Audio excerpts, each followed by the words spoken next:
Halo teman-teman, kali ini aku akan membahas komplikasi dari asam urat, specifically hyperuricemia.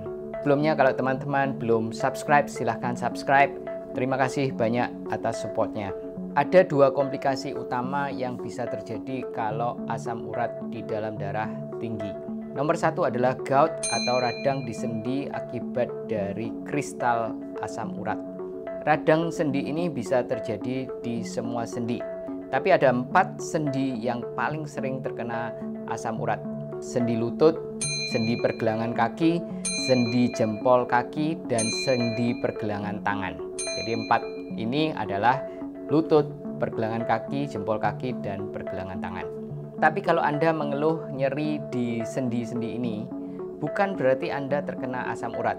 Banyak penyebab lain yang lebih sering terjadi dibanding dengan asam urat, seperti pengapuran sendi. Ada beberapa perbedaan antara radang sendi karena asam urat dan karena pengapuran. Kalau radang sendi ini diakibatkan oleh asam urat, yang biasanya sendinya tidak sakit, tiba-tiba menjadi sakit. Sendinya merah, bengkak, panas, dan susah berjalan. Kalau di pergelangan tangan, sendinya susah digerakkan. Jadi cirinya sendinya bengkak, merah, panas, dan sakitnya tiba-tiba. Berbeda dengan pengapuran di sendi. Kalau pengapuran sakitnya tidak datang secara tiba-tiba dan biasanya tidak bengkak. Kalau bengkak pun bengkaknya nggak besar dan tidak merah dan panas. Kalau saya lihat di komen-komen tentang asam urat, banyak orang yang merasa dirinya terkena asam urat tapi sebenarnya tidak terkena asam urat. Untuk mendiagnosa asam urat atau gout, cairan di persendian ini harus disedot dan dikirim ke lab dan dilihat apakah ada kristal uric acid atau kristal asam urat. Kalau ada kristal asam urat, pasien ini terkena gout. Kalau pasien terkena gout atau radang asam urat di sendi, biasanya asam urat di dalam darahnya juga tinggi, tapi tidak harus. Ada orang yang asam urat di dalam darah normal, tapi pasiennya terkena asam urat di sendi. Radang asam urat di sendi ini bisa merusak persendian dengan cepat. Dan komplikasi gout ini bisa ditangani dengan menjaga makanan supaya asam urat di dalam darah tidak tinggi. Dan nomor 2, kalau terkena gout atau radang asam urat, bisa minum obat anti radang dan steroid. Bisa juga dikompres es untuk mengurangi bengkak di persendiannya. Pasien harus beristirahat sampai rasa nyerinya kurang dengan signifikan.